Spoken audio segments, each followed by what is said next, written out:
Hello everyone, welcome once again to Growing with the Gold. We're super duper excited today to culminate our potato tower project. You can see these potato towers have lived their life. These determinate varieties of potatoes are done producing. You got a little bit of vine left alive here. This is the time to dump them out and see what our success looks like. We're so interested to see how this project worked, whether it was a failure, a success, or somewhere in between. We're gonna try a couple different ways to empty these out. One, luckily we're at an operational soil factory, so we have forklifts. We're gonna just pick this up and dump it right into a bin so we can pull those potatoes out. We'll try another like you would at home where we just flip it over and see what we get out of it that way. We're gonna try a couple different things like we always do on Growing with the Gold to show you how to get the gold standard in gardening.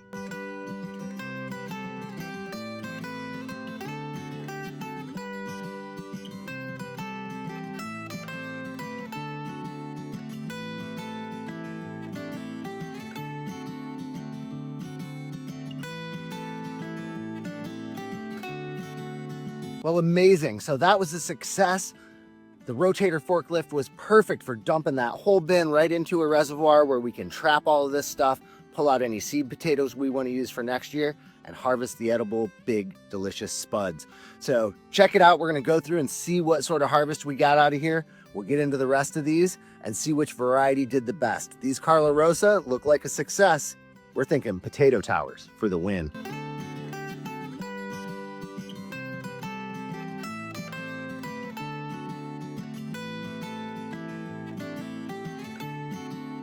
So we are well on our way to getting these potato towers harvested. Our first three, we used the rotator forklift and dumped them right out. It was a breeze. If you have that tool, go for it. Most people at home are going to be doing something more like this. We're just going to flip this over, lay it down onto this tarp, and shake out all of the soil and get those potatoes out that way. Let's take a look.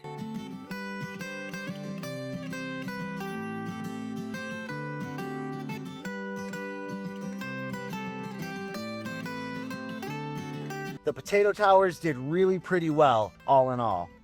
We got 4 varieties of potatoes. They each gave up a similar amount, different sizes, different quantities, but really all in all about 1 good bin each. I really like the size, kind of nice and medium here on our Carla Rosas. Those did really well. Beautiful red, nice soft white flesh on these. We got Vista Golds, which is a close variety of the Yukon Golds. These did a lot smaller potatoes. The Yukon Golds produced some really nice big chunky ones. And then our Purple Magics here. We got a nice even amount. All in all, I would say our potato towers were a success, and we'll do this again next year. We'll try and plant more appropriate varieties, maybe get a little earlier start. But if you're low on space, but high on ambition for your potato harvest, grab some planting mix, grab some worm castings and some old fence, throw together a quick potato tower, and you'll be eating potatoes all winter long. Thanks for joining us on another Growing with the Gold. We'll see you next time to show you how Royal Gold is the gold standard in gardening.